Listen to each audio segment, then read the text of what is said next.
Durante mucho tiempo nos enseñaron que las civilizaciones surgieron gracias a la agricultura y al comercio, pero esa versión omite el verdadero motor que moldeó la estructura social, definió quién dominaba y quién obedecía, quién ascendía, y quién quedaba condenado por generaciones el préstamo. Los primeros registros escritos de la historia humana, realizados en tablillas de arcilla en la antigua Sumeria, alrededor del año 3500 a.C., no narraban leyendas ni cantaban victorias militares, eran registros de deuda.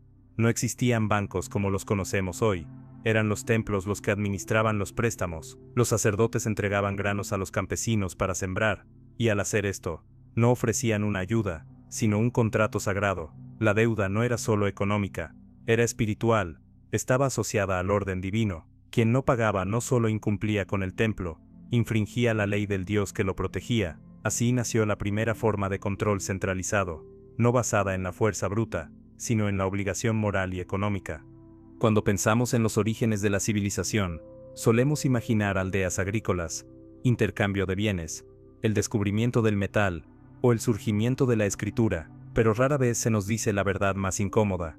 La primera gran estructura que organizó a la humanidad no fue el comercio, fue la deuda. Antes de que existiera el dinero tal como lo conocemos, antes de que un rey impusiera tributos, o un soldado alzara su espada, ya había algo capaz de someter a un hombre más que cualquier arma: la obligación de devolver lo que había recibido bajo promesa. Los primeros documentos escritos de la historia, hallados en los templos de Sumeria, alrededor del 3500 a.C., no eran poemas, ni tratados de paz, ni relatos de héroes, eran contratos de préstamo, tablillas que registraban quién debía, cuánto debía, y qué perdía si no pagaba. No eran bancos, eran templos, no era economía, era religión, y no era dinero, era control. En aquellas ciudades-estados sumerias como Uruk, Ur y Lagash, los templos cumplían el doble papel de centros espirituales y entidades financieras. Los sacerdotes eran los primeros contadores de la historia, los guardianes del grano, la cebada y los metales, que no se distribuían gratuitamente, se prestaban. Cada grano entregado llevaba consigo una deuda inscrita en arcilla, y ese simple acto, recibir algo con la promesa de devolverlo con un interés, fue mucho más que una transacción. Fue la creación de un mecanismo psicológico. El deudor ya no era libre, su vida quedó atada a un futuro dictado por otro. Desde entonces, la deuda se convirtió en la primera forma de control institucionalizado, silenciosa, legítima y perpetua. Lo más impactante es que en este origen, la deuda estaba directamente ligada a lo espiritual. La palabra sumeria para deuda también significaba culpa. No pagar un préstamo era un pecado contra el orden divino, es decir, el primer sistema económico se construyó sobre la culpa y el miedo, no en torno a la cooperación o la abundancia, sino al castigo y a la obligación. Quien no pagaba no solo perdía bienes, perdía el favor de los dioses, perdía su identidad dentro de la comunidad, podía perder su libertad o la de sus hijos. Así nació una jerarquía social nunca antes vista. Los prestamistas se convirtieron en la clase superior, los dueños del futuro, mientras que los deudores se convirtieron en sujetos condicionados, obligados a producir no para vivir, sino para pagar. A medida que estas civilizaciones crecieron, la deuda se transformó en el motor invisible de todo el orden social. El rey necesitaba templos y burocracia. Los templos necesitaban grano, los campesinos necesitaban semillas para plantar, y así, el préstamo se convirtió en la sangre que corría por el cuerpo económico de Sumer. Lo más sorprendente es que desde este primer momento, ya estaban presentes todos los elementos que hoy rigen nuestras vidas: interés compuesto, confiscación de propiedades, servidumbre por deudas y castigos para los morosos. Estos sistemas no surgieron como consecuencia del dinero. El dinero surgió como herramienta para facilitar la expansión del crédito. El dinero entonces no fue la base de la economía, fue el instrumento creado para administrar deudas. Este modelo se expandió a Babilonia, donde surgieron los primeros códigos legales sobre préstamos e intereses, como el Código de Hammurabi, que establecía claramente cuánto se podía cobrar por prestar, cómo debía garantizarse el pago, y cuáles eran las consecuencias de incumplir. Pero detrás de esas leyes, no había justicia social, había protección del acreedor. El deudor podía ser encarcelado, vendido como esclavo, o entregar a su familia como pago. El préstamo no era una opción, era un mecanismo que moldeaba el destino. La vida de una persona podía cambiar en un instante, no por decisión propia, sino por el peso de un interés acumulado. Este modelo reveló una verdad esencial: el poder no reside solo en quien tiene, sino en quien puede prestar, porque prestar implica proyectarse al futuro, exigir obediencia y trabajo en ese futuro. Desde ese momento, el verdadero poder dejó de estar en la fuerza militar, pasó a estar en la capacidad de crear deuda. Así comenzó la historia, no de la economía, sino del control humano a través de un mecanismo invisible, un mecanismo que, aunque hayan pasado 5000 años, sigue siendo el mismo que hoy determina quién tiene casa, quién tiene educación, quién puede vivir en libertad, y quién nace ya debiendo. Ese es el verdadero origen de nuestra civilización, no una era de intercambio, sino una era de endeudamiento. Cuando observamos a Roma, solemos imaginar ejércitos conquistando tierras, generales victoriosos, emperadores gloriosos, y batallas que definieron el curso de la historia, pero detrás de cada legión enviada a la guerra, detrás de cada ciudad conquistada, existía algo mucho más silencioso y determinante: la deuda. Roma no solo conquistó territorios, conquistó economías enteras, y lo hizo mediante un sistema legal diseñado para convertir la deuda en un arma política. Mientras otros imperios dominaban con armas, Roma descubrió que era más eficiente dominar con obligaciones financieras. Desde los comienzos de la República, el ciudadano romano vivía bajo una constante presión crediticia. La clase aristocrática, los patricios, controlaba el Senado, la tierra y el capital. Los plebeyos, en cambio, dependían de préstamos para sembrar, alimentar a sus familias o pagar impuestos, pero no se trataba de préstamos benignos. La ley romana establecía que si un deudor no pagaba a tiempo, podía ser encadenado, encarcelado o vendido como esclavo. Este contrato se conocía como nexum y permitía que un hombre libre se transformara legalmente en propiedad de su acreedor, es decir, la deuda eliminaba la libertad más rápido que cualquier invasión extranjera. El sistema estaba diseñado de manera precisa. Los deudores perdían sus tierras, que pasaban a manos de los acreedores. Sin tierras, el ciudadano no tenía otra opción que enrolarse en el ejército para sobrevivir. Así fue como Roma reclutó a miles de soldados para expandir sus fronteras. La guerra no era una consecuencia del patriotismo, sino una consecuencia de la deuda. Roma no se expandía porque era fuerte, se expandía porque estaba obligada a conquistar nuevos recursos para pagar las deudas internas que corroían la República. En el año 494 la crisis fue tan severa que los plebeyos realizaron la primera gran huelga de la historia, abandonaron la ciudad y se negaron a luchar. Esta rebelión no fue por comida, tierras o religión, fue contra la esclavitud por deudas. La élite patricia cedió parcialmente, permitió la elección de los tribunos del pueblo y creó leyes para limitar ciertos abusos, pero nunca eliminó el mecanismo central, la deuda como forma de dominación interna. Con cada crisis, el Senado implementaba condonaciones parciales, no por compasión, sino para reiniciar el ciclo del endeudamiento y evitar la revolución. A medida que Roma conquistaba territorios, las deudas no desaparecían, se multiplicaban. Los pueblos sometidos eran obligados a pagar tributos, y para hacerlo pedían préstamos a Roma. Así, los imperios locales no eran derrotados únicamente en el campo de batalla, eran encadenados financieramente. Los prestamistas romanos se convirtieron en actores internacionales, otorgando créditos a ciudades griegas, reinos asiáticos y provincias africanas, y cuando estos no podían pagar, Roma enviaba sus legiones para restaurar el orden. Así, una deuda impaga se convertía en una excusa legal para invadir un territorio y someterlo definitivamente. El préstamo, no la espada, fue la verdadera clave del imperialismo romano. Incluso dentro de Roma, la élite, como la familia de los Craso, el hombre más rico de la República, acumulaba poder prestando dinero a ciudadanos desesperados y comprando sus propiedades cuando no podían pagar. Craso no construyó su fortuna produciendo, sino endeudando. Fue la deuda la que le permitió influir en la política, controlar elecciones y formar parte del primer triunvirato, junto a Julio César y Pompeyo. Y fue precisamente la deuda lo que llevó a Julio César a cruzar el Rubicón. Sus campañas militares en la Galia se financiaron con préstamos privados. César necesitaba conquistar para pagar. Cuando el Senado intentó quitarle el mando, no solo estaba en juego el honor, sino su ruina económica. Por eso desobedeció, por eso inició la guerra civil. Roma no se dividió por ideología, se dividió por deudas. La caída de la República y el surgimiento del Imperio no fueron el resultado de guerras externas, sino del colapso financiero interno.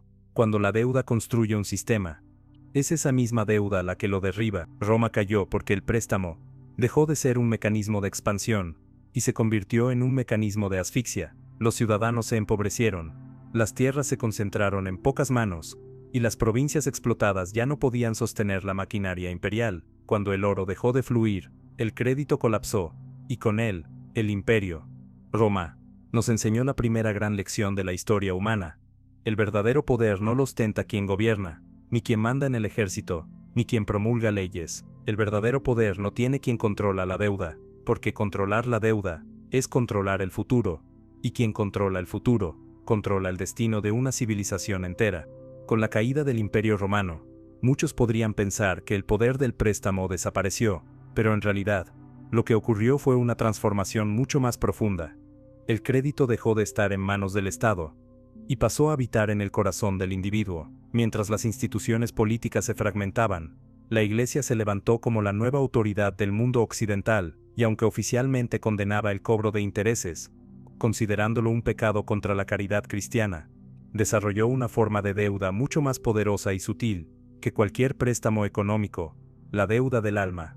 La Iglesia no prestaba grano ni dinero con interés, prestaba algo mucho más valioso: la promesa de salvación eterna, y a cambio, exigía obediencia, diezmos y penitencias. Así nació el concepto de pecado como deuda moral. No era casualidad en latín, la palabra debitum significaba tanto deuda como culpa. Esta asociación transformó profundamente la psicología de Occidente. Ya no bastaba con trabajar para pagar una deuda material, ahora se debía vivir para pagar una deuda espiritual con Dios. Cada acto, cada pensamiento, cada deseo era registrado en una cuenta invisible. La vida humana se convirtió en un permanente estado deudor frente a la divinidad.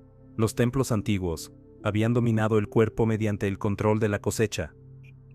La Iglesia medieval dominó la mente mediante el control de la culpa. Instituciones como el sacramento de la confesión no eran simplemente rituales religiosos, eran mecanismos de auditoría espiritual. El creyente se presentaba ante la autoridad eclesiástica, no para recibir juicio económico, sino para reconocer que era un deudor moral que necesitaba redención, y esa redención, aunque gratuita en teoría, exigía actos de penitencia, peregrinaciones, donaciones, y cumplimiento absoluto de la jerarquía religiosa.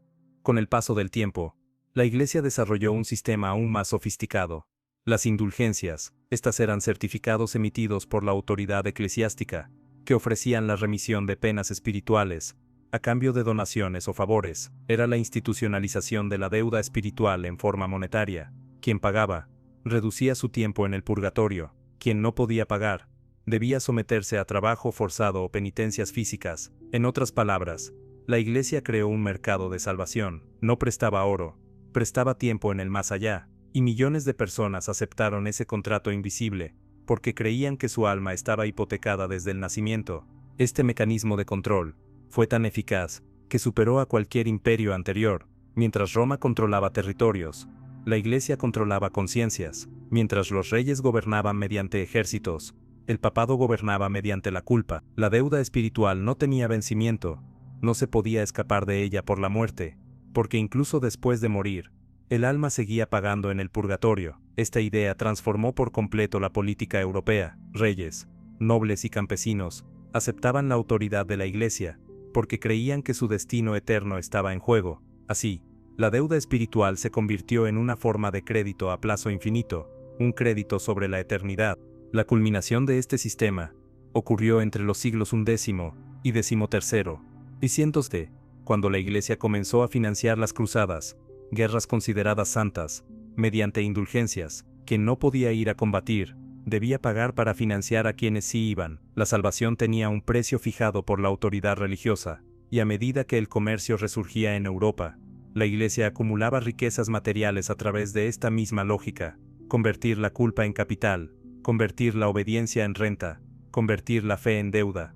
Lo que comenzó como un acto espiritual se transformó en una estructura económica. La Iglesia poseía tierras, cobraba diezmos, imponía tributos y administraba herencias. Era, en la práctica, la primera corporación internacional de la historia, y mientras se oponía teóricamente al préstamo con interés, ella misma acumulaba fortunas mediante el endeudamiento moral. Fue en este periodo cuando se estableció una de las ideas más peligrosas que aún hoy domina nuestra sociedad. El ser humano no nace libre, nace en deuda, no importa cuánto trabaje ni cuánto posea, su alma pertenece a una autoridad superior. La deuda económica se puede pagar, la deuda espiritual no. Ese fue el golpe maestro del poder medieval, transformar la fe en un mecanismo de control total, no sobre los cuerpos, sino sobre las conciencias. A medida que Europa salía del feudalismo y se abría lentamente al comercio internacional, surgió una nueva fuerza silenciosa que cambiaría para siempre el destino del mundo.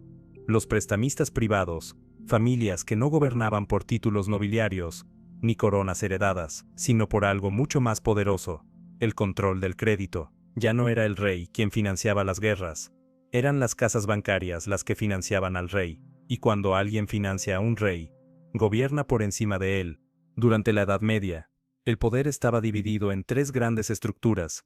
La Iglesia controlaba el alma, la nobleza controlaba la tierra, y el pueblo producía. Pero con el resurgimiento del comercio, aparecieron individuos capaces de acumular enormes fortunas móviles, no en tierras, sino en oro y letras de crédito, las rutas comerciales desde Oriente, las ferias de champaña en Francia, y el tráfico de especias generaron un nuevo tipo de riqueza, que no estaba atada a un territorio, y quien controla la riqueza móvil, controla el futuro de los territorios.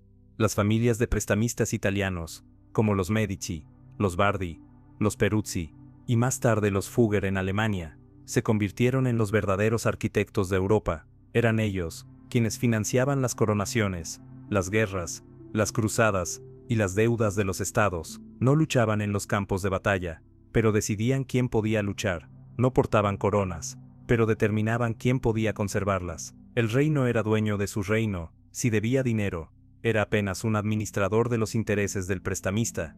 Estas casas bancarias crearon una innovación revolucionaria. El sistema de letras de cambio, precursor del papel moneda, permitía mover grandes sumas entre ciudades, sin transportar físicamente el oro, reduciendo el riesgo de robo, y permitiendo una expansión financiera sin precedentes. Con esa herramienta, los banqueros se convirtieron en los verdaderos dueños de las rutas, del comercio y de los ejércitos. El dinero ya no era una moneda metálica, era una promesa respaldada, no por Dios, ni por el rey, sino por la confianza en quien prestaba. Mientras la Iglesia mantenía la ficción moral de condenar la usura, los papas secretamente financiaban sus campañas y construcciones mediante préstamos de estas mismas familias. La Basílica de San Pedro fue financiada por banqueros. La expansión de los estados pontificios, también. Así, la Iglesia se convirtió en deudora de los mismos hombres a quienes públicamente condenaba. La deuda espiritual empezó a convivir con la deuda financiera, y esa convivencia dio nacimiento a un poder híbrido, el poder moral del perdón y el poder económico del interés.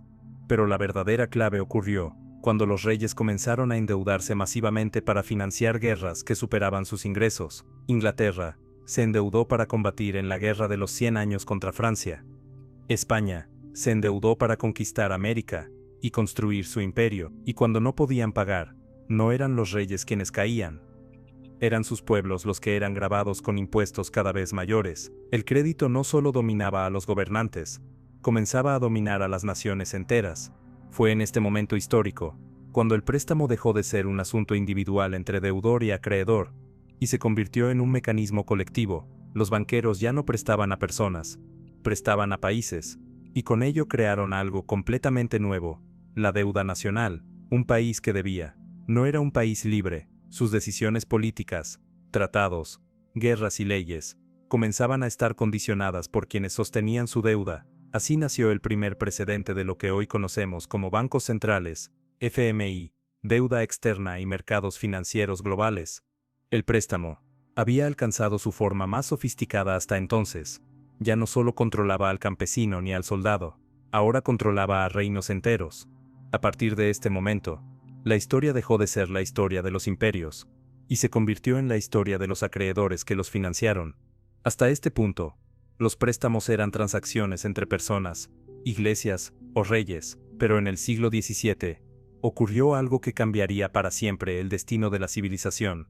El dinero dejó de ser una riqueza real, y se convirtió oficialmente en una deuda institucionalizada. Fue en Inglaterra, tras una serie de guerras, crisis y bancarrotas reales. Cuando los prestamistas privados descubrieron que no bastaba con financiar a los reyes, había que controlar el mecanismo mismo mediante el cual el dinero era creado. El detonante fue el reinado de Guillermo III. Sediobe, quien necesitaba enormes recursos para financiar guerras contra Francia. El tesoro inglés estaba quebrado. Nadie confiaba en la capacidad del rey para pagar. Los prestamistas privados, los hombres más ricos de Londres, le ofrecieron una solución. Ellos le prestarían el dinero necesario, pero a cambio, se les permitiría crear una institución que controlaría la emisión del dinero del reino. Así, en 1694 nació el Banco de Inglaterra, no como banco del pueblo, ni del Estado, sino como una entidad privada con poder para prestar al gobierno dinero que no existía todavía, cobrando intereses por ello. Este fue el momento exacto en que la naturaleza del dinero cambió para siempre. Hasta entonces, el dinero representaba algo real: oro, plata, grano, bienes tangibles, pero el Banco de Inglaterra introdujo un nuevo concepto: el dinero emitido como deuda. Es decir, el banco entregaba papel moneda al gobierno, y ese papel no representaba riqueza existente, sino un préstamo que el Estado debía devolver con intereses, usando impuestos futuros del pueblo. Desde ese momento, cada libra emitida estaba ligada a una promesa de pago. El dinero dejó de nacer de la producción y comenzó a nacer del endeudamiento. Este sistema se expandió rápidamente por Europa. Los gobiernos se convirtieron en deudores permanentes y los bancos en los prestamistas perpetuos. Lo más impactante fue que estos bancos privados descubrieron que podían prestar mucho más dinero del que realmente tenían en reservas de oro. Crearon el sistema de reserva fraccionaria, mediante el cual guardaban una pequeña porción de oro en sus bóvedas, y emitían múltiples veces su valor en papel. Así apareció el crédito moderno, dinero creado de la nada, respaldado solo por la confianza y la obligación del Estado de cobrar impuestos para garantizar su pago. Este proceso no solo transformó la economía, transformó la política. Los reyes dejaron de ser soberanos absolutos, se convirtieron en administradores del crédito, porque quien controla la emisión del dinero controla el valor del trabajo, de la tierra y del tiempo. Fue el momento en que el poder dejó de estar en la corona y pasó a estar en los libros contables de las instituciones financieras. Mientras la población seguía creyendo que el rey gobernaba por mandato divino, los verdaderos gobernantes eran aquellos que emitían la deuda sobre la cual se sostenía el reino. A partir de este sistema, el endeudamiento dejó de ser una desgracia ocasional y pasó a ser un mecanismo estructural. Las guerras ya no se luchaban con los recursos existentes, sino con dinero creado para endeudarse a futuro. La economía ya no dependía del rendimiento agrícola o del comercio, sino del crédito expandido por los bancos, y la sociedad aceptó este cambio, porque el dinero físico era reemplazado por promesas de pago. El billete que la gente sostenía en sus manos era una deuda disfrazada de riqueza.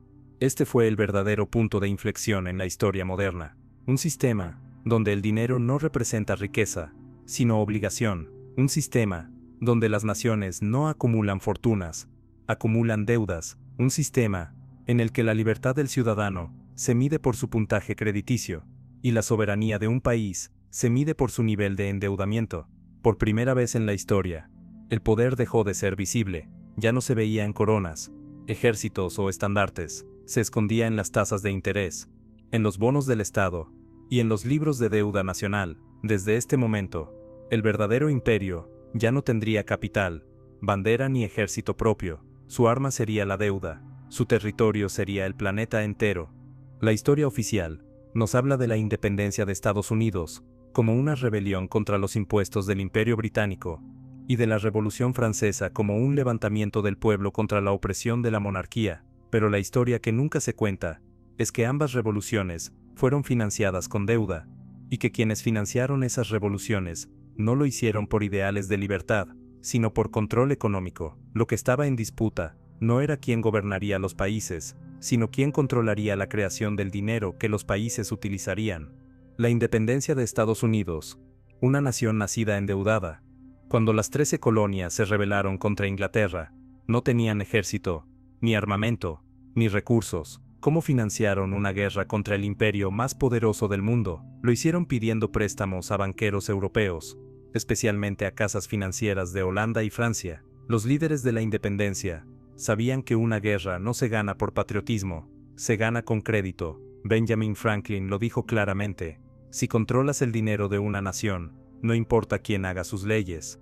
El nuevo gobierno estadounidense emitió sus primeros bonos de deuda y papel moneda, los famosos Continentals, que se desplomaron en valor, y desde el primer día, la nación nació endeudada con los prestamistas internacionales. Años después, Alexander Hamilton, uno de los padres fundadores, defendió públicamente la creación de un banco central privado para gestionar esa deuda, no para liberar a la nación de los acreedores extranjeros, sino para institucionalizar la dependencia financiera del gobierno federal respecto a los banqueros. La libertad política había sido declarada, pero la esclavitud financiera había comenzado. La Revolución Francesa, el pueblo luchando y los banqueros comprando Francia. La quiebra del Estado francés fue el detonante de la revolución. El rey Luis XVI estaba completamente endeudado, tras financiar la guerra de independencia estadounidense. Paradójicamente, Francia ayudó a liberar a Estados Unidos, y esa misma deuda la llevó a su propia caída. Para cubrir sus gastos, la monarquía emitió más deuda, aumentó impuestos, y finalmente perdió la confianza del pueblo. Los banqueros vieron el momento perfecto para hacer lo que ya habían hecho en Inglaterra: convertir una crisis política en una oportunidad de control financiero.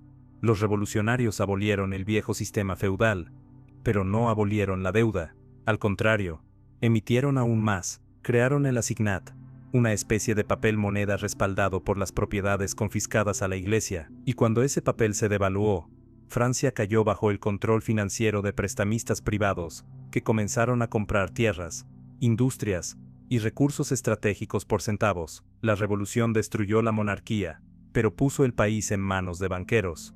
La ilusión de la libertad financiada con deuda. Aquí se revela uno de los mayores secretos de la historia moderna.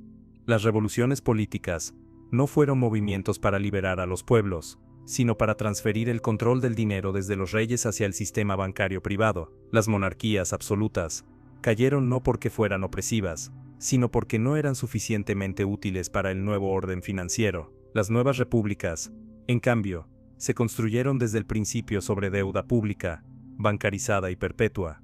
Los pueblos celebraban la caída de los reyes, sin darse cuenta de que el nuevo soberano era invisible, anónimo y eterno. Ya no llevaba corona, firmaba con intereses. Este fue el nacimiento de la era moderna, una era donde la libertad política se convirtió en una narrativa para encubrir la servidumbre financiera. Desde entonces, las naciones ya no se gobiernan por voluntades populares, sino por los ciclos de deuda que mantienen viva o colapsan sus economías, porque la pregunta fundamental nunca fue quién está en el trono, sino quién emite el dinero con el que se paga el trono. A lo largo del siglo XIX, el mundo presenció uno de los cambios más silenciosos y trascendentales de la historia humana. El poder dejó de estar en los palacios y pasó a instalarse en las casas bancarias. Hasta ese momento, los reyes aún conservaban la ilusión de soberanía, y los gobiernos creían dirigir el destino de sus pueblos. Pero fue en este siglo cuando se consolidó el verdadero imperio, uno que no necesitaba ejércitos ni esclavos, porque tenía algo mucho más efectivo: el control del crédito. Las guerras, los tratados, las revoluciones y los imperios coloniales dejaron de depender de la fuerza militar para depender del dinero prestado, y quienes tenían la capacidad de prestarlo se convirtieron en los verdaderos arquitectos del orden mundial. Los grandes banqueros de Londres, París, Viena, Berlín y posteriormente Nueva York entendieron algo que ningún rey había comprendido por completo: que gobernar no es mandar, sino financiar. Mientras los pueblos creían luchar por gloria, territorio o independencia, las guerras ya no se decidían en el campo de batalla, sino en los libros contables de los prestamistas. Fue la primera vez en la historia en que un mismo banco financiaba a dos naciones enemigas al mismo tiempo, asegurando ganancias sin importar el resultado del conflicto. La sangre era derramada por los soldados, pero los intereses eran cobrados por quienes nunca pisaban el campo de batalla. Y así, los conflictos del siglo XIX, desde las guerras napoleónicas hasta la guerra de Crimea, no fueron eventos geopolíticos aislados, sino proyectos financieros perfectamente calculados. El poder financiero se volvió transnacional. Los banqueros ya no actuaban como ciudadanos de un país, sino como dueños invisibles del sistema político global. No les interesaba la bandera ni la ideología, les interesaba el flujo de intereses y la expansión perpetua de la deuda. Fue en este siglo cuando los préstamos ya no se otorgaron a individuos, sino a estados enteros. Las deudas ya no eran un asunto personal, se convirtieron en deudas nacionales, que hipotecaban el futuro de los pueblos. Cuando un país tomaba dinero prestado para financiar una guerra, una revolución o una infraestructura, ese préstamo venía condicionado. A cambio de recibir crédito, debía abrir sus puertos, entregar concesiones comerciales, privatizar sus recursos naturales, o permitir la intervención extranjera en sus aduanas. Así, la deuda se volvió la nueva forma de colonización. Ya no hacía falta invadir para conquistar, bastaba con endeudar para poseer. El caso de Egipto fue uno de los más reveladores, endeudado para construir el Canal de Suez. El país perdió el control de la ruta comercial más estratégica del mundo, simplemente por no poder pagar sus deudas a tiempo. Era la nueva forma de conquista. El banco no necesitaba enviar tropas, enviaba contratos. Lo mismo ocurrió con el Imperio Otomano, América Latina y varias naciones asiáticas y africanas, que fueron absorbidas financieramente antes de ser invadidas militarmente. La deuda se convirtió en la antesala de la intervención. Mientras tanto, en Europa, las familias bancarias comenzaron a influir directamente en gobiernos y parlamentos. No necesitaban derrocar reyes, los convertían en sus deudores. No necesitaban ocupar ministerios, controlaban a quienes los ocupaban. Las nuevas repúblicas nacientes, que proclamaban la libertad y la soberanía del pueblo, nacían atadas a préstamos extranjeros, que determinaban sus políticas fiscales y su economía interna. Las constituciones hablaban de democracia, pero la realidad era que ninguna nación podía tomar decisiones sin el consentimiento de sus acreedores. El ciudadano común seguía creyendo que vivía en una nación soberana, mientras su país era en realidad un deudor vitalicio, dentro de un sistema financiero, que ya operaba por encima de las leyes nacionales. Así nació, silenciosa y discretamente, una nueva forma de imperio, un imperio sin territorio fijo, sin ejército visible, sin himno ni bandera, un imperio que no necesitaba conquistar físicamente, porque controlaba lo que mueve al mundo entero, el dinero, y ese dinero ya no era riqueza, era deuda. Este fue el momento exacto en que los banqueros dejaron de ser figuras económicas, para convertirse en los verdaderos arquitectos del destino humano. Durante siglos, las monedas estaban hechas de metales preciosos, o respaldadas por ellos. No se aceptaban por confianza, sino por su valor intrínseco. Una moneda romana tenía peso en oro o plata. Una moneda española era aceptada en todo el mundo, porque contenía el metal que representaba riqueza real. Pero en el siglo XIX, ese paradigma comenzó a ser reemplazado por un nuevo modelo, el patrón oro. A primera vista, parecía un sistema de estabilidad, pero en realidad, fue el primer paso para desligar el dinero de la riqueza y atarlo al endeudamiento controlado por la banca. El patrón oro establecía que el papel moneda emitido por los gobiernos podía ser intercambiado por oro físico guardado en bancos. Esto generó confianza en el uso del papel como dinero y facilitó el comercio internacional. Pero detrás de esta apariencia de seguridad, había una transformación mucho más profunda. Quien controlara el oro controlaría la emisión del dinero, y quien controlara la emisión del dinero, controlaría las naciones. Los bancos centrales privados se convirtieron en guardianes del oro y árbitros del crédito. Los gobiernos dejaron de tener autoridad para emitir moneda libremente, y pasaron a depender del oro almacenado, que no controlaban.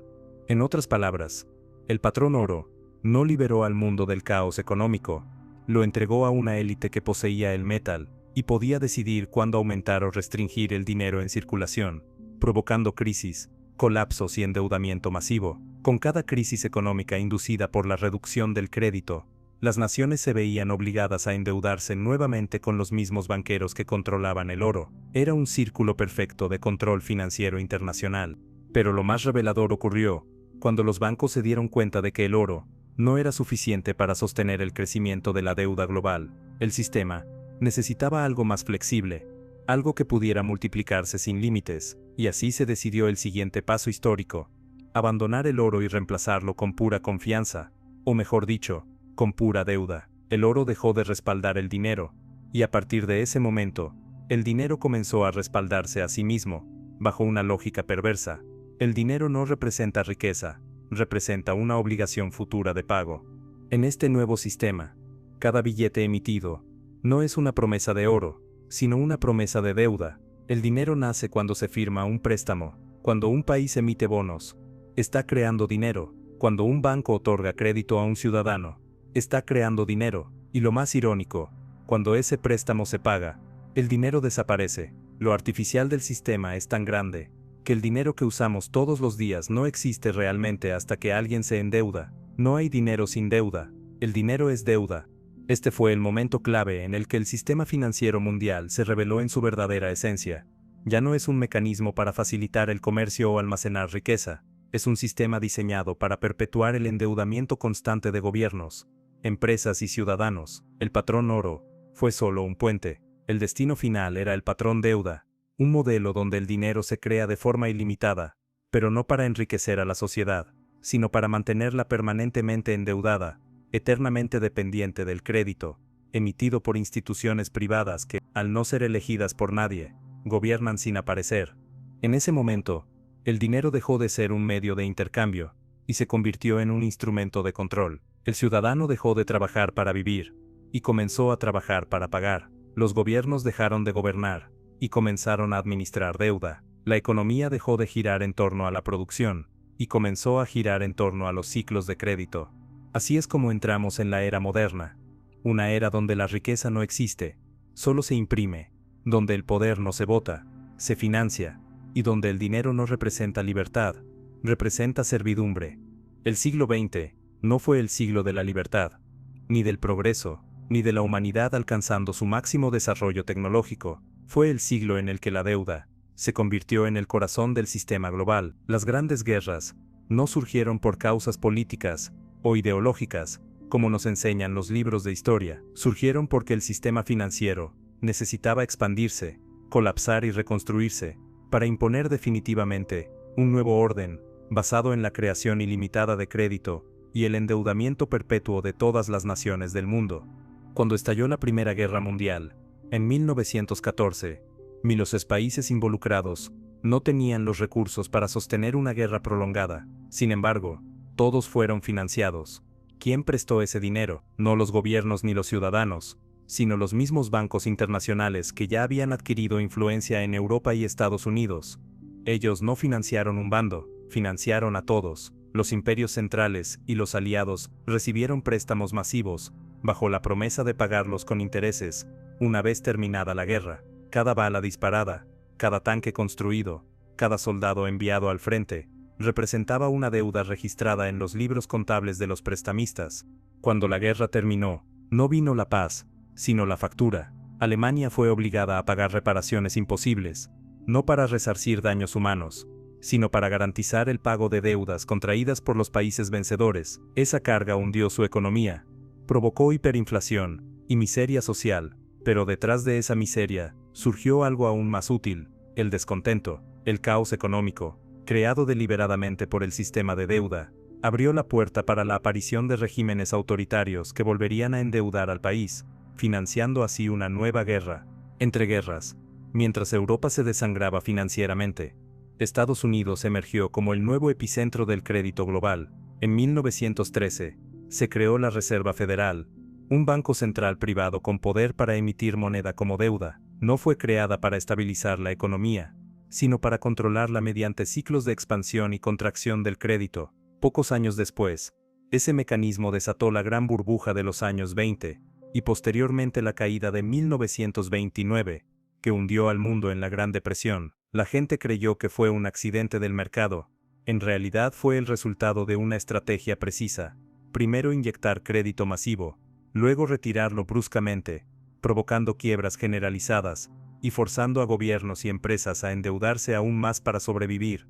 La Segunda Guerra Mundial fue la consecuencia directa de ese colapso financiero. Nuevamente, los mismos banqueros financiaron la guerra desde ambos lados. Estados Unidos prestó a Inglaterra y Francia, a través de programas como Lend-Lease, mientras que casas financieras europeas facilitaron recursos a Alemania. Cada bomba lanzada no destruyó valor, generaba más deuda que luego justificaría la reconstrucción financiada una vez más por los mismos bancos. Cuando la guerra terminó, el planeta entero estaba endeudado. Fue entonces cuando se fundaron instituciones como el Fondo Monetario Internacional, FMI, y el Banco Mundial, no como organismos de ayuda, sino como estructuras para consolidar un nuevo sistema de control global. Bajo el Acuerdo de Bretton Woods, en 1944, se estableció que el dólar estadounidense sería la moneda de reserva mundial, respaldada por oro. En apariencia, Era un sistema de estabilidad, pero en realidad, fue la jugada maestra. Ya no era necesario dominar territorios. Bastaba con controlar la moneda a la cual todos debían vincular sus economías. Los países vencedores y vencidos quedaron atrapados en el mismo mecanismo: tomar préstamos internacionales para reconstruirse, préstamos que venían condicionados con políticas económicas impuestas desde el exterior. Las naciones perdieron la soberanía sobre su moneda, su industria y su futuro. La guerra había terminado, pero la servidumbre financiera apenas comenzaba. La humanidad creyó haber ganado la paz. Lo que realmente ganó fue una deuda impagable. Desde ese momento, el mundo entero pasó a ser gobernado, no por ejércitos, sino por intereses, no por constituciones, sino por tasas de interés, no por parlamentos, sino por bancos centrales, y cada ser humano, al nacer, ya era parte de una deuda nacional que él no eligió. Durante siglos, el sistema financiero se había sostenido sobre una ilusión cuidadosamente diseñada: la idea de que el dinero que circulaba representaba algo tangible, algo real, algo que se podía tocar. Oro. Ese oro servía como ancla psicológica para otorgar confianza a la población. Se decía: este papel vale porque está respaldado por el oro del Estado. Sin embargo, a medida que las guerras del siglo XX se multiplicaban y los gobiernos gastaban más de lo que tenían, comenzaron a imprimir cantidades crecientes de dinero que no estaban respaldadas por nada físico. El sistema comenzó a tambalear. Cada dólar que se imprimía era un dólar que no tenía oro detrás, y otras naciones empezaron a exigir la entrega del metal precioso que supuestamente respaldaba su valor. Fue entonces cuando, el 15 de agosto de 1971, el presidente de Estados Unidos, Richard Nixon, anunció que el país suspendía la convertibilidad del dólar en oro. Ese día, sin voto popular ni consulta internacional, el mundo entero fue empujado a una nueva realidad. El dinero dejó de ser una representación de riqueza y se convirtió en una creación puramente política, emitida sin límite por decreto, respaldada no por oro, sino por deuda. Desde ese momento, el dólar no valía por lo que era, sino por lo que obligaba a todos los países del mundo. Estaban obligados a usarlo para comerciar petróleo y materias primas estratégicas. El dólar no era dinero, era el instrumento a través del cual se capturaba la economía global. Este hecho marcó el nacimiento del sistema fiduciario moderno, un sistema donde el dinero no tiene valor en sí mismo, sino que es una orden de pago impuesta por el Estado, creada por los bancos, multiplicada digitalmente y sostenida únicamente por la confianza o por la coerción. A partir de ese día, cada billete que entra en circulación nace como una deuda. Cuando un gobierno emite bonos, está creando dinero. Cuando un banco presta, está creando dinero. Cuando una persona usa su tarjeta de crédito, está creando dinero. Toda la economía mundial pasó a depender de un principio perturbador: si el crédito se detiene, el dinero deja de existir. Este nuevo paradigma cambió por completo la naturaleza del trabajo, la riqueza y la libertad. Las personas ya no trabajaban para obtener dinero que representaba valor, trabajaban para pagar intereses sobre una deuda que nunca se extingue. Los gobiernos ya no administraban presupuestos, administraban déficit. Las empresas ya no competían para producir riqueza, competían para acceder al crédito. El éxito ya no dependía del mérito, sino de la capacidad de endeudarse. En 1970, se selló el destino de la humanidad. Entramos oficialmente en la era del dinero infinito, pero también del endeudamiento infinito. Los bancos ya no necesitaban riqueza para prestar, solo necesitaban una firma. Las crisis económicas dejaron de ser accidentes y se convirtieron en estrategias. Cada colapso financiero servía para concentrar más poder, comprar activos a precio de saldo y aumentar la dependencia del crédito internacional. El dinero dejó de ser un medio de intercambio y se convirtió en una herramienta de ingeniería social. A partir de ese momento, cada recesión, cada guerra, cada rescate bancario, cada política económica, ya no respondía a la realidad productiva, sino a los ciclos programados del crédito. El ser humano dejó de participar en una economía para vivir, y se convirtió en parte de una máquina diseñada para endeudarse, pagar intereses, y volver a endeudarse. Ese día, sin dispararse una sola bala ni caer una sola bomba, se consumó la conquista más grande de la historia, la conquista del mundo por medio de la deuda. No fue un imperio quien ganó, fue un sistema que ya no necesita esclavizar cuerpos, porque esclaviza futuros. Tras romper el vínculo del dólar con el oro en 1971, de Estados Unidos enfrentaba un desafío monumental: cómo mantener la demanda global de su moneda, si ya no estaba respaldada por nada tangible.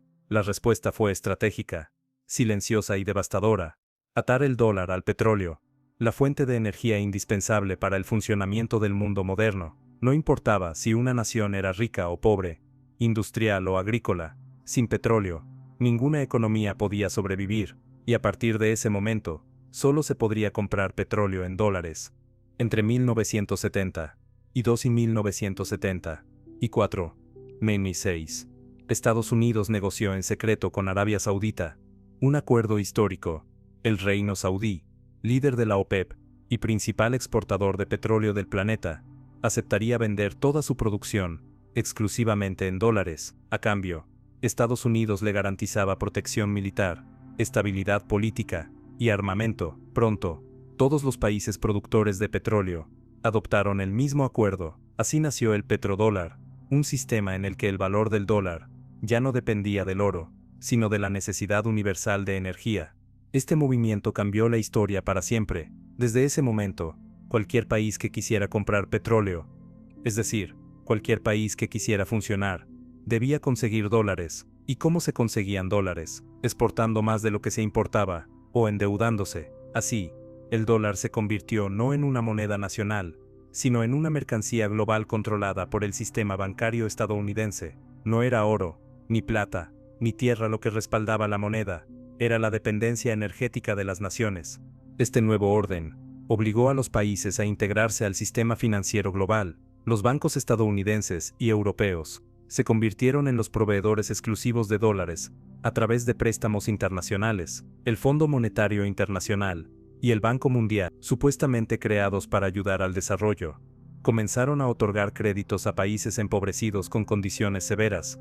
Privatizaciones, apertura de mercados, reducción del gasto social y subordinación total a los intereses de los acreedores. Estas políticas no ayudaron a los países, los atraparon en un ciclo de dependencia perpetua. Cada préstamo era una cadena, cada refinanciación un recordatorio de quién tenía el control real. Mientras tanto, el dinero circulaba como nunca antes. La banca privada creó instrumentos financieros complejos para multiplicar el crédito global. La deuda no se veía como un problema, sino como un activo. Cuanto más endeudado estaba el mundo, más poder acumulaban los bancos. Las economías del planeta comenzaron a girar alrededor del dólar, como satélites de una única fuente de emisión, y quienes intentaron liberarse de ese sistema, como Irak en 2003 o Libia en 2011, ya sé, fueron invadidos o destruidos, no por razones humanitarias ni ideológicas, sino por atreverse a desafiar el orden del petrodólar. Desde ese momento, la creación del dinero ya no dependía de la riqueza de una nación, sino de su disposición a endeudarse en la moneda de otro país. Las democracias comenzaron a ser administradas, no por líderes soberanos, sino por banqueros centrales, que nadie eligió, y que operan bajo el mandato de mantener vivo el sistema del crédito. Las naciones ya no compiten por recursos naturales, compiten por dólares, y la fuerza que determina el destino de sus pueblos ya no es el voto, ni la ideología, ni el desarrollo industrial, es el nivel de deuda externa que están dispuestas o forzadas a absorber. El mundo entró oficialmente en la era de la deuda global perpetua, una estructura diseñada para que ninguna nación pueda liberarse, para que toda la humanidad funcione como una gigantesca maquinaria de generación de intereses que fluye hacia el mismo centro de poder. Ya no se trata de quién produce más, sino de quién controla la moneda que todos necesitan para producir, porque el poder ya no está en la tierra, ni en el ejército, ni siquiera en el petróleo. El verdadero poder está en la deuda, que nace con cada dólar emitido. Una vez que los países quedaron atrapados en el sistema del petrodólar y del crédito internacional, el siguiente paso era inevitable: convertir al individuo en el garante final del sistema financiero. Ya no bastaba con controlar a los gobiernos, ni con manipular las economías nacionales. El verdadero éxito del nuevo orden era lograr que cada persona se convirtiera en cliente, usuario, deudor, y finalmente esclavo voluntario del crédito. Fue así como, a partir de la década de 1970-20, nació la era del endeudamiento masivo de la población: crédito hipotecario, crédito de consumo, crédito estudiantil, crédito para salud, para transporte, incluso para vivir. El sistema se presentó al ciudadano como una promesa de libertad. Tener una tarjeta de crédito no era visto como una carga, sino como un símbolo de estatus, modernidad y progreso. En lugar de enseñar a las personas a generar riqueza, se les enseñó a financiar su estilo de vida. Las universidades dejaron de ser instituciones de conocimiento y se transformaron en plataformas comerciales. Ofrecían títulos no para formar sabios, sino para capturar deudores a 20 o 30 años. El sueño de la educación dejó de ser un camino de ascenso social, para convertirse en la primera cadena financiera que ata a un joven apenas inicia su vida adulta. Lo más perverso de este proceso fue su diseño psicológico. La banca entendió que el mejor deudor no es el desesperado, sino el aspiracional. Al consumidor no se le presiona con miedo directo, sino con deseo. Los bancos no dicen, endeúdate. Dicen tú lo mereces. Ya no se promueve el ahorro, sino la deuda como mecanismo de realización personal. Comprar una casa, un automóvil, una educación, unas vacaciones, todo se convirtió en algo que debía adquirirse hoy, aunque no se tuviera el dinero, bajo la promesa de pagarlo mañana. El sistema había logrado su objetivo, instalar la deuda dentro del imaginario del éxito. Mientras tanto, los bancos creaban dinero digital, cada vez que aprobaban un préstamo. Ese dinero no existía antes, se generaba en el acto, con un clic. El ciudadano recibía un depósito, que creía real, pero en realidad era una deuda que él mismo fabricaba con su firma, y cuando empezaba a pagar intereses, no estaba pagando al banco un dinero prestado, estaba pagando por haber permitido que el banco creara dinero desde la nada. Este mecanismo convirtió al trabajador moderno en un generador perpetuo de riqueza ajena. Su salario ya no era una recompensa por su esfuerzo, sino el combustible que alimentaba la maquinaria internacional del crédito. El préstamo personal se convirtió en el nuevo impuesto del sistema global. El Estado ya no necesitaba recaudar más impuestos directos, podía dejar que los bancos hicieran el trabajo. Cada ciudadano, al endeudarse, se convertía en su propio recaudador, pagando intereses que terminarían en los mismos centros financieros que también controlaban a su país. La deuda dejó de ser una obligación externa para convertirse en un estado interno. Ya no se trasladaba solo en cifras, se trasladaba en ansiedad, en miedo, en agotamiento mental. El individuo comenzó a vivir vigilado por su puntaje crediticio, evaluado no por su humanidad, sino por su capacidad de pagar sin cuestionar. Este fue el momento en que el sistema completó su transformación. Antes, la deuda era un mecanismo económico, ahora, era un mecanismo de identidad. Vivir en el mundo moderno significaba estar endeudado. Si no estabas endeudado, no estabas integrado al sistema. El ciudadano dejó de trabajar para conquistar libertad. Comenzó a trabajar para no perderla. El mundo entró así en una nueva era, la era del ser humano, convertido en activo financiero, un número dentro del balance de un banco, un flujo de intereses en una hoja de cálculo global. La deuda ya no estaba afuera, la deuda era la vida misma. Una vez que la deuda se instaló en el corazón del individuo como parte de su identidad, el sistema avanzó hacia su fase más ambiciosa, convertir cada aspecto de la vida humana en una transacción digital, capaz de ser medida, evaluada, puntuada y condicionada. Ya no basta con que estés endeudado, ahora deben vigilarte para garantizar que sigas endeudándote correctamente.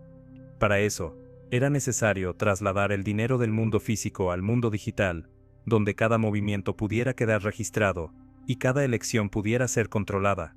El dinero en efectivo, ese símbolo mínimo de libertad anónima, comenzó a desaparecer lentamente. Se dijo que era por seguridad, por comodidad, por modernización. La narrativa era atractiva. No necesitas billetes, todo lo puedes pagar con tu teléfono. Pero lo que nadie decía era lo esencial. Cuando el dinero se digitaliza, deja de pertenecer al ciudadano y pasa a ser un permiso temporal otorgado por el sistema. Ya no es algo que tienes, es algo que se te concede mientras cumplas con ciertas condiciones. Al digitalizar el dinero y el crédito, los bancos ya no solo saben cuánto debes, ahora saben cómo gastas, dónde vives, a quién apoyas, qué piensas. Tu comportamiento financiero se convierte en tu identidad social, tu libertad de movimiento, tu acceso a la salud, tu educación, tu capacidad para viajar, emprender, expresarte. Todo comienza a depender de un código invisible, tu puntuación financiera y social. Este sistema ya ha dado su primer paso en China, con el llamado crédito social, pero se extiende silenciosamente en todo el mundo a través de puntajes crediticios, historiales de consumo y perfiles digitales que alimentan algoritmos predictivos, que deciden quién es confiable y quién debe ser excluido del sistema. Lo más perturbador es que este control no se impone por la fuerza, sino por la deuda emocional. Cada persona sabe que un movimiento financiero incorrecto, un retraso en un pago, una opinión incorrecta, publicada en redes, o una negativa a obedecer ciertas normas, podría disminuir su puntuación y bloquear su acceso al crédito, al transporte o a servicios básicos. El temor a perder acceso sustituye al miedo a la cárcel. Lo que antes se castigaba con cadenas, hoy se castiga con desconexión. El ciudadano moderno vive en un permanente estado de vigilancia algorítmica. Su vida entera ha sido convertida en datos que viajan en tiempo real a centros financieros y corporaciones tecnológicas. Cada transacción revela un comportamiento. Cada comportamiento revela una intención. Cada intención construye un perfil que determina qué tipo de deudor eres. Ya no eres una persona. Eres un activo digital que genera flujo de intereses. Tu existencia se mide no por lo que eres, sino por lo que debes, y por lo obediente que eres a la estructura que administra esa deuda.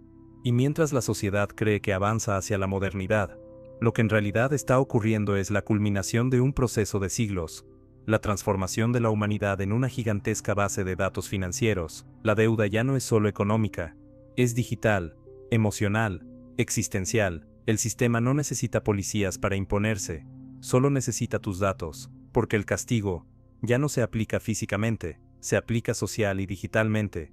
Se te corta el crédito, se te bloquea la cuenta, se te reduce la puntuación, y quedas fuera del mundo. Este es el momento en que la deuda completa su función histórica. Ya no es una carga, es tu identidad. Naces registrado, consumes endeudado, vives puntuado, y mueres digitalmente reemplazado por otro número, que continuará el ciclo. El préstamo dejó de ser una herramienta del sistema. El préstamo es el sistema, y tú te has convertido en su recurso más valioso. Durante siglos, el dinero fue un medio de intercambio, luego se convirtió en una deuda, y ahora está a punto de convertirse en un código de control, que decide lo que puedes o no puedes hacer. Las llamadas CBDC, monedas digitales de bancos centrales, están siendo presentadas al mundo como una innovación financiera moderna, eficiente y segura. Lo que no se dice abiertamente es que representan la forma más sofisticada de esclavitud financiera jamás creada. Un dinero que ya no es tuyo, que no puedes guardar ni transferir libremente, y que puede ser activado o desactivado por el emisor, según tu comportamiento. A diferencia del dinero digital actual, que al menos está distribuido en cuentas privadas, el dinero programable estará emitido directamente por los bancos centrales y vinculado a una identidad digital única. Cada persona tendrá una cuenta estatal, no voluntaria, sino obligatoria, y cada vez que reciba dinero, ese dinero tendrá condiciones, podrá tener fecha de vencimiento, para obligarte a gastarlo en cierto plazo, restricciones de uso, solo para productos autorizados, o límites de gasto, bloqueados si el sistema considera que has consumido demasiado. No será dinero, será una herramienta de ingeniería social. Imagina un dinero que no puedas ahorrar para protegerte de futuras crisis, un dinero que no puedas usar para apoyar causas que el sistema considera inconvenientes, un dinero que puede desaparecer de tu cuenta si no has cumplido con ciertos requisitos de comportamiento financiero, médico, ambiental o ideológico. Esta no es una teoría conspirativa. Ya existen pruebas piloto en más de 100 países, y gobiernos de todo el mundo están discutiendo públicamente la implementación de estos sistemas bajo el argumento de inclusión financiera y lucha contra el efectivo ilegal. Con el dinero programable, la deuda ya no necesita cobrarse. El sistema puede simplemente extraer automáticamente los intereses, limitar tus compras o impedirte acceder al crédito si tu comportamiento no se alinea con lo establecido. El puntaje crediticio se fusionará con el puntaje social y con tu huella digital. Todo estará integrado: identidad, salud, impuestos, historial de compras, interacciones en redes, ubicación en tiempo real. No habrá separación entre tu vida y tu perfil financiero. Serás un ciudadano algorítmico, y tu libertad no será un derecho, será una recompensa condicionada al endeudamiento obediente. El paso definitivo será la eliminación del efectivo. Cuando el último billete desaparezca, el último resquicio de anonimato y libertad desaparecerá con él. El dinero programable permitirá a las autoridades no solo saber lo que haces, sino decidir lo que puedes hacer. Será el final de la economía libre y el comienzo de una economía condicionada, donde el objetivo no es generar riqueza, sino generar obediencia. En este nuevo orden, el préstamo será automático, no lo solicitarás, estará integrado en tu existencia, ya no pedirás dinero, recibirás asignaciones digitales con condiciones específicas, y si las incumples, el sistema no necesitará castigarte públicamente, simplemente apagará tu acceso. En la era del dinero programable, la deuda ya no será un acuerdo entre dos partes, será la forma misma de tu identidad dentro del sistema. Lo que empezó en los templos sumerios como una tablilla de arcilla, con una deuda de cebada, está llegando a su fase final, una matriz digital, que controla cada respiración financiera del ser humano. La deuda ya no es un instrumento del poder. La deuda es el poder. En el pasado, la deuda era algo externo, un contrato, una obligación, un acuerdo impuesto desde fuera. Hoy, en plena era del dinero digital y el crédito permanente, la deuda ya no es algo que el individuo tiene, es algo que el individuo es. No se le percibe como una obligación temporal, sino como un estado permanente de existencia. Desde que nace, el ciudadano moderno hereda una deuda nacional que él no contrajo. Al entrar en la escuela, se le enseña que para acceder a un futuro debe endeudarse. Al entrar en la adultez, se le mide por su historial crediticio. Al construir su vida, se le condiciona con préstamos, hipotecas y suscripciones. La deuda ha dejado de ser una herramienta del sistema, para convertirse en la estructura psicológica que define el sentido de realidad de la persona. El individuo ya no actúa en función de lo que desea, o lo que cree, actúa en función de su situación financiera. Sus decisiones no son libres. Están determinadas por el miedo a perder su estabilidad, su puntuación, su acceso al crédito. La deuda se ha convertido en una forma de obediencia emocional. El sistema no necesita encerrarte para controlarte. Basta con recordarte que sin él no puedes comer, ni moverte, ni educarte, ni existir. La libertad deja de entenderse como la capacidad de actuar, y se redefine como mantenerse solvente. Este proceso produce un fenómeno devastador. El ser humano endeudado internaliza su subordinación, ya no necesita que lo vigilen. Él mismo se vigila, ya no necesita que lo amenacen. Él mismo se autocensura, ya no necesita cadenas en sus manos, porque vive con cadenas en su mente. La deuda se convierte en un principio moral.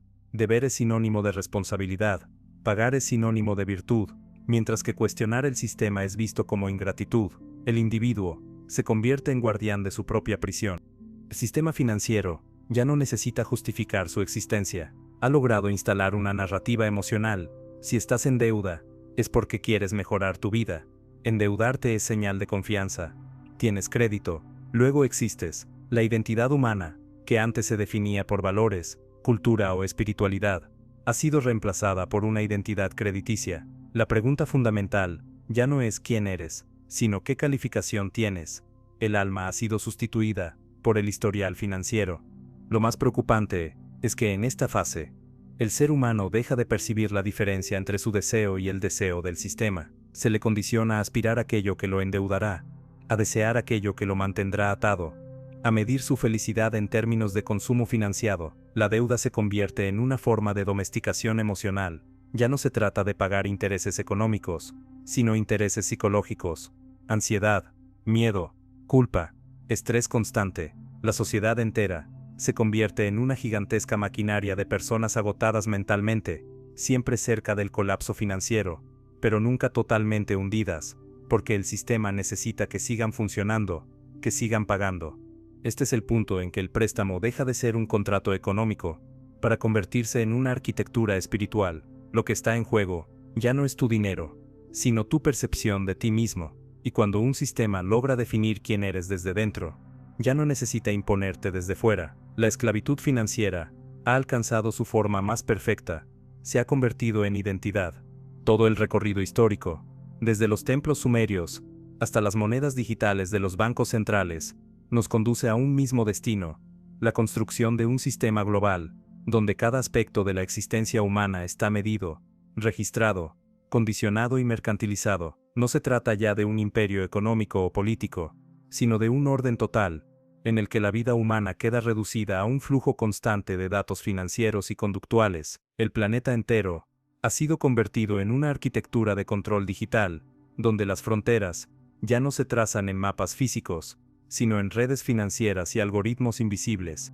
Este sistema no se impone con cadenas ni con ejércitos, Se impone con la promesa del bienestar, con la ilusión de seguridad, con el acceso condicionado a los recursos básicos de la vida. Todo está diseñado para que el individuo sienta que su existencia depende de su integración al sistema financiero digital. No se le dice que es esclavo, se le convence de que es usuario privilegiado. Todo lo que antes fue símbolo de libertad, el trabajo, la propiedad, la ciudadanía, la educación, ha sido transformado en un mecanismo de deuda. La libertad ahora se mide en términos de puntos, de acceso digital, de cumplimiento normativo.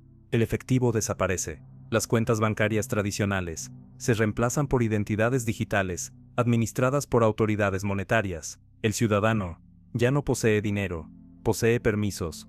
Permisos para gastar, para viajar, para tener acceso a ciertos servicios. Todo está bajo vigilancia permanente. Cada transacción se convierte en un voto de obediencia, o en una señal de disidencia. Pero lo más aterrador no es el control externo, sino el control interno.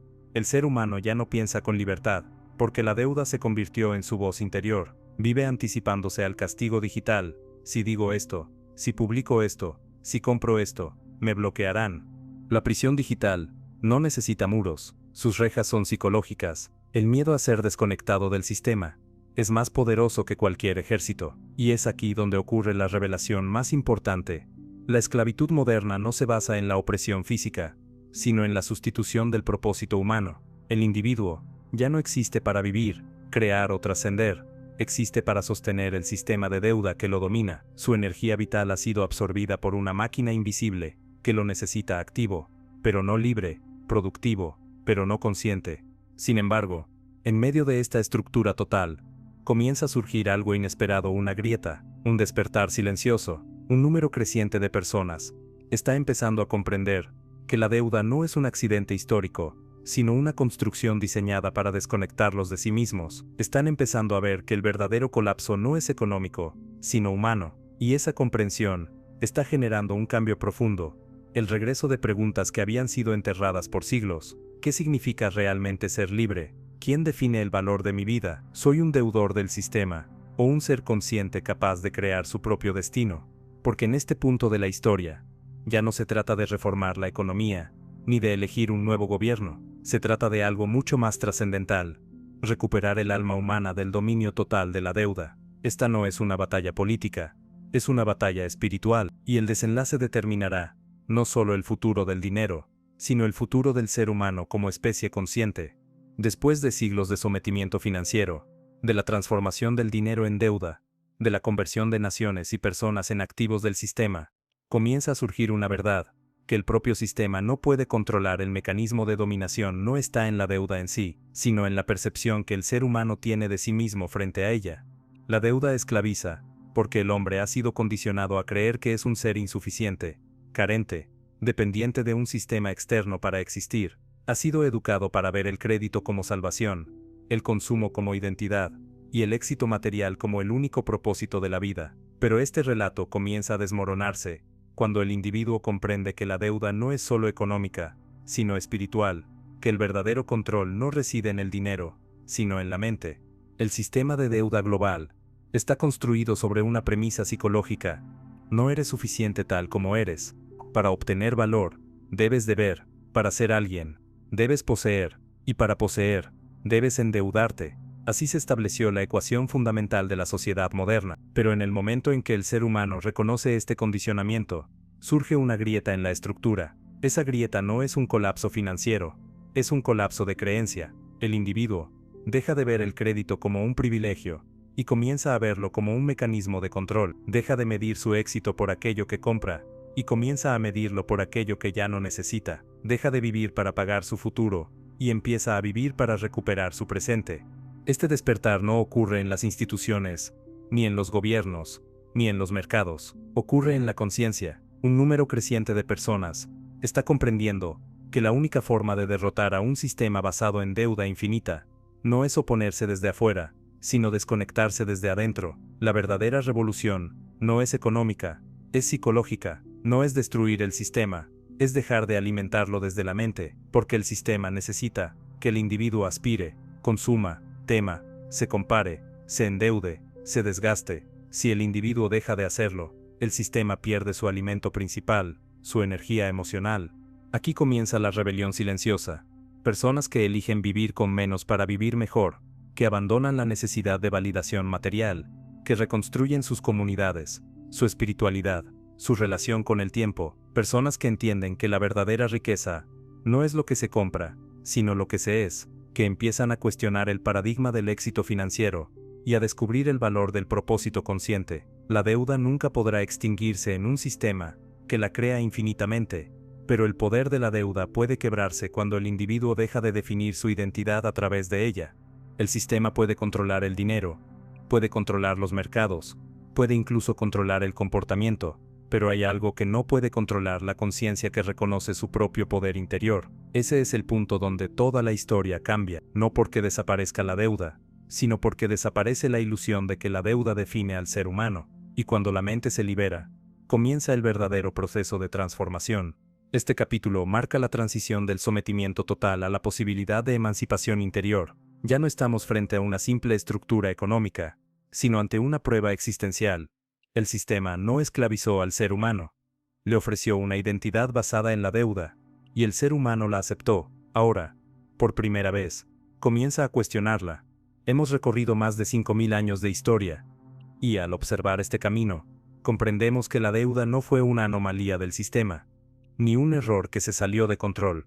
Fue un diseño que tomó diferentes formas: religiosas, imperiales, políticas, bancarias, digitales, con el objetivo de capturar lo más valioso que tiene el ser humano: su energía vital, su tiempo y su conciencia. El préstamo, desde su origen, no buscaba enriquecer a unos pocos, sino condicionar al conjunto de la humanidad, y lo logró. Convirtió la vida en un contrato, el futuro en un interés, y la existencia en una obligación permanente.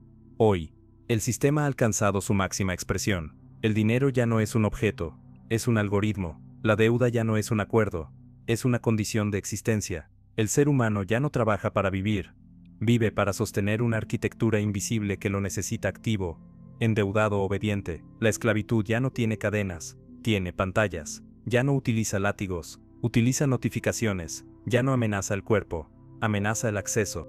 Pero este es también el punto exacto donde el ciclo puede quebrarse, porque el sistema ha cometido el mismo error que todos los imperios anteriores. Ha llevado su modelo de control al extremo, y al hacerlo, ha revelado su naturaleza. La deuda ya no puede ocultarse, ya no puede camuflarse como oportunidad, ni disfrazarse de libertad. El ser humano ha comenzado a ver cómo el sistema absorbe no solo su dinero, sino su alma, y cuando un ser humano descubre que su alma está en juego, ninguna estructura puede seguir dominándolo por mucho tiempo. El final del imperio de la deuda no llegará por reformas, ni por revoluciones políticas. Llegará cuando suficientes personas comprendan que la verdadera libertad no está en cambiar de amo, sino en abandonar la creencia de que necesitan un amo. La deuda no controla cuerpos, controla identidades, y una identidad consciente es ingobernable. En ese instante, el préstamo pierde su poder, porque ya no puede definir quién eres. Este capítulo no es un final, es el inicio de un nuevo paradigma. El dinero puede seguir existiendo, las deudas pueden mantenerse, el sistema puede persistir, pero el ser humano ya no será su esclavo. Volverá a posicionarse no como usuario del sistema, sino como creador de su propia realidad. Descubrirá que la riqueza no es una cantidad de dinero acumulado, sino una energía interior capaz de generar propósito, comunidad, conocimiento y trascendencia. Y al comprender eso, el préstamo, la herramienta que gobernó la historia, quedará reducido a lo que siempre fue: una ilusión sostenida por el miedo, porque el poder más grande no fue prestado por los templos, ni otorgado por los reyes, ni impreso por los bancos. Siempre estuvo dentro del ser humano, esperando a ser recordado. Y cuando la humanidad despierte, el ciclo de la deuda no terminará porque se derrumbe el sistema, sino porque el hombre dejará de aceptarlo como su destino.